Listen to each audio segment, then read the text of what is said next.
Guys, so tomorrow morning I make my final trip. I'm just visiting some friends in Utah right now on my way out to the burn, and I wanted to show you guys some things, just some little things. I meant to lay out everything that I was going to bring with me to Burning Man and take you through a whole thing and show you all of it. Well, that did not happen.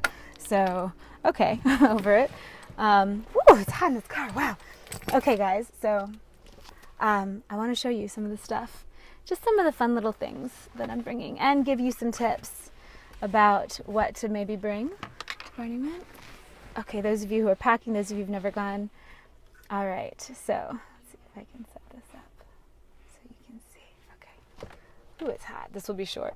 All right, so, and I want to talk to you about the Eclipse too. So, little things you'll need for Burning Man. All right, here we go. Goggles. Thing number one, goggles. And some of you guys who already either know me or have seen my stuff will see these. These are from a goddess sister has enhanced these for me. So as you'll see, these are so what you need, you don't need them to be perfectly airtight. You don't need swimmer goggles. These do have some air vents. But when the dust storms come, you can't see anything. So it's good for you to have these. I usually just wear them on my head the whole week, and then you can pull them down or up because dust storms come out of nowhere. Also a handkerchief or some kind of dust mask to protect you from breathing it, because it's just the dust at Burning Man. It's like dust. I mean, it's like silty, slippery dust that gets everywhere. It's not even like thickly ground sand. It's dusty dust, and so it does get everywhere, and it's not good to breathe. So when you go through a dust storm, it's good to have a bandana or something around your throat that you can bring up. So the thing I learned last year, because the night the man burned last year, there was a huge dust storm, and all I had were these. I didn't have clear goggles, and I couldn't see anything. I mean, I made it happen, but it was harder than it could be. So this year I just bought these, which I blinged out a little myself. And these are going to be for nighttime because they're clear, so you can still see if it happens at nighttime. So goggles, very, very important to have at Burning Man. That's also why you see a lot of people having them as part of the Burning Man fashion. Well, it's because you need them to use. Okay, something else that's really, really important for Burning Man, lights for your head at night, things that light up to wear. Lights for your bike. Of course, you need to have a bike. It's a city of 70,000 people. It's huge. You want a bike.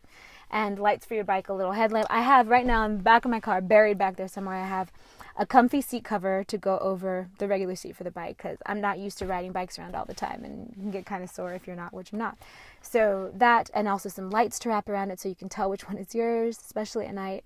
And a headlight for it and a backlight for it, just because it gets really, really, really, really dark out there at night, and so you want something that lights up. Also, there are all kinds of fun clothes things, some of which I have to light up at night, so you'll be able to tell who each other are. You can find each other when you're hanging out with a group, and also so people don't accidentally run over you on the dark playa.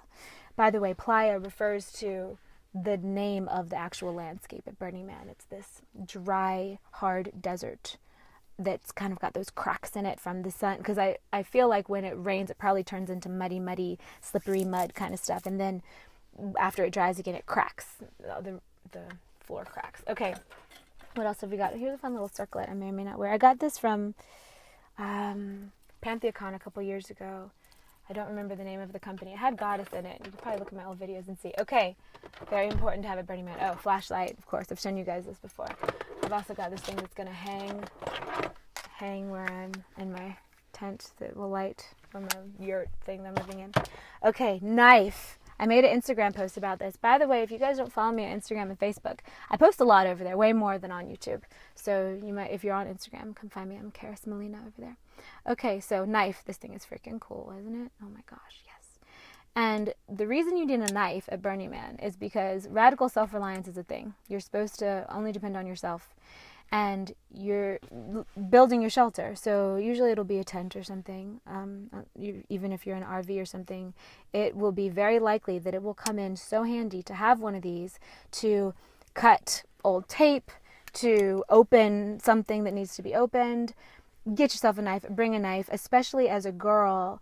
A lot of other girls don't carry knives with them, so especially during build week, I end up loaning this out a lot, which I'm totally fine with. I don't mind. This year I'll have both of them. So this is one from previous years, another dragon. I don't know why I keep getting dragons on knives.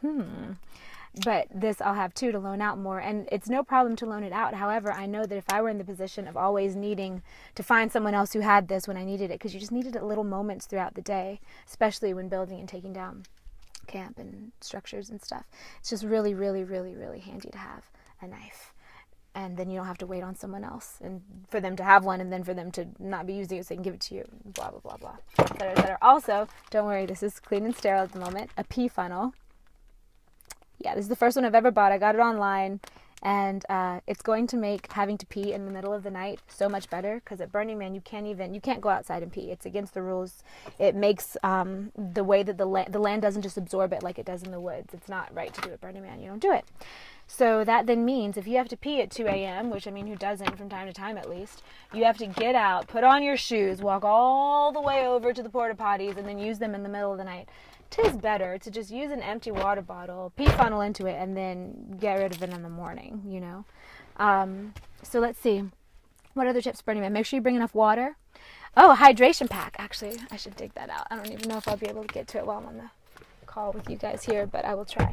A hydration pack is a highly recommended thing because it's really hot, it's really dry out there, and with really hot and dry places, you can lose water without even knowing that you are, without being aware at all of how dehydrated you are until all of a sudden you feel like shit and you don't know why, and it's because, oh, that's right, you haven't drank water all day, but you've been sweating and you wouldn't even know because it's been taking you, the wind has been taking your sweat off so fast. Oh, some other things I have. Flameless candles, super great for nighttime, especially in a tent. You don't want to have actual fire burning inside because it can melt the plastic and do all kinds of weird things. I found this because where I'm living is going to be gold this year. Gold duct tape, you know, super good. Sharpies. So one of the things about Burning Man is that cell phones and stuff don't work out there. So we're back to pre-current technology times, and so it's good to like leave notes. So for instance, I have a little spiral notebook I'm going to have in my hydration pack, which I'm just about to dig out for you guys, and I'm going to be leaving notes for people, and writing with pens doesn't really work because the sand and the dust gets into them and so they don't write very well, so you kind of have to have a Sharpie. So yeah, let's see, can I even get in here? I don't think I can, you guys. Anyways, if I could, I would show you my hydration pack. What else can I show you? I've got some sage sticks to burn. I've got my silver tray that I love. Towels. This is my linens bag. Oh, I know, I need to dig through pillowcases and put them on pillows I just bought. So there are towel, blanket for nighttime, down blanket. I'm bringing, so the first year I went, I had a foam mattress. It was great. Last year I wanted to rough it and sleep on the ground the whole time I was there, and it was terrible. I'm just too damn bony to be comfortable sleeping on a hard ground for more than a couple nights. So furry things. So this year I've ordered a couple foam mattresses, and luckily my camp can bring them in for me. Oh, of course, this thing, my lightsaber dagger. Are you lighting up thing? Oh yes, it is. Okay. Also, if you have stuff that has batteries in it, which you probably do, don't forget to bring batteries. Bring extra batteries. Bring, like I said, water, snacks. Snacky things you can eat. I know if you guys have seen my other Burning Man video, you know that I love to have chips and spinach, which I am bringing, but it's only going to last the first couple days because then the spinach will wilt. So depending on what your situation is like afterward, you will want other things. So granola bars and stuff like that. I have some lavender that I've tucked in with my linens and stuff. So also you want shoes that protect your feet, big boots. You want comfy socks, enough socks to change them throughout the week. You do not want to be wearing the same socks more often than maybe like a couple days. I know you don't really need to change them every single day in my experience, although my feet don't sweat all that much. Maybe if your feet sweat a lot you would, but you definitely want to change them some. And insoles for your shoes. I have some gel insoles for my shoes that I love. Let's see, what else? Okay, so ways to stay clean on playa. A couple things. Skin brush. Oh, you also will need a bike lock because you don't want people to accidentally. I haven't ever encountered any thieving type of folks on playa. It's more just an accidental, oh, I thought it was mine, but then guess what? They may never find you again to give it back to you because it was one of 20 bikes they found at a random thing they were at. So just lock it. Hand sanitizer.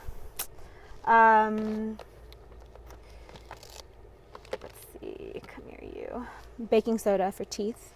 I'm going to use regular toothpaste too, but I baking soda a little just for the extra bit. Also, baby wipes. Let's see.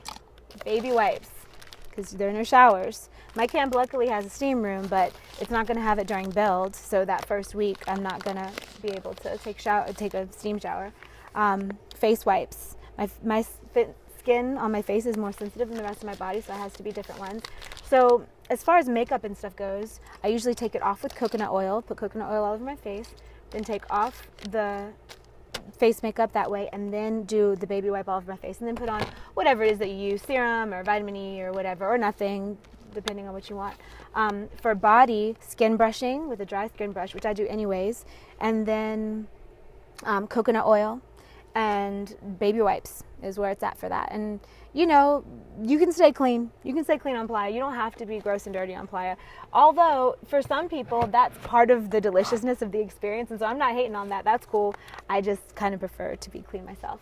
And then at nighttime, you need things to keep you warm. So I've got some various faux fur, of course, things that I'm doing. So yeah, that's the deal with the burn preps. I'm trying to think if there's anything else really important that you guys might need to know. Definitely superfoods. Bring your superfoods like spirulina and cacao.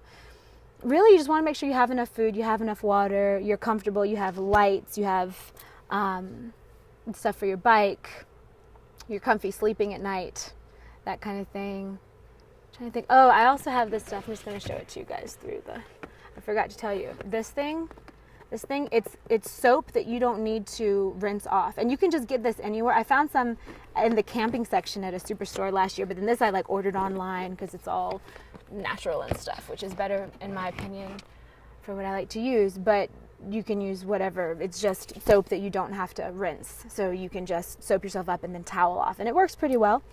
Also, important, sunscreen. Sunscreen. I don't wear sunscreen usually. I haven't bought a bottle of sunscreen until last week in years and years and years and years because my skin is dark and the sun doesn't usually bother me. However, you are in the sun all damn day, a really, really bright desert sun. So I would recommend sunscreen. Of course, I bought something organic and whatever. So, all right, so now about the Eclipse. So what the Eclipse is the equivalent of, do you remember when you used to play video games, Nintendo, whatever, the old school kind? I don't know what's going on in new school video games, but I know the old school ones, there was a reset button. Boom, you could just hit and it would start up again. So this Eclipse is the reset button for the whole damn planet, you guys. Anything that's needing to clear. I'm having stuff, me and the people around me are having old family stuff come up, old guilt and shame from childhood wounds and traumas come up to be cleared. So whatever it is that's coming up, just be present with it. Go ahead and let yourself feel it, and then have the intention when the moon goes over the sun and our planet is shrouded in darkness, boom, let it go, let it carry it away, and then start thinking about what you're going to put in that clear space instead. So be gentle with yourself as you're going through this stuff that's happening, getting ready for the new moon and eclipse. But know that it is for the best. It will be a good thing. Just let go whatever you need to let go. And yeah, that's what you need to know for the eclipse. It doesn't have to go deeper than that. We can go deeper in exacting about what's going on astrologically, but the long and short of it, I think, is let yourself be reborn. Let the eclipse be the reset button. Release stuff you no longer need, especially the really, really painful stuff. Feel it and then release it. All right, sending you guys so much love. I'm excited about the burn. I'm planning on recording for you. I got a new camera that can have dust and stuff on it. It's hard for me to record out there because I don't want to mess up my electronics, but I bought one just for this that I've never used before, so we'll see how it works. And yeah, sending you guys love from Utah. I'll be out there and I will hopefully post videos for you guys after the burn about how it went. Love you guys, and I will see you again very soon.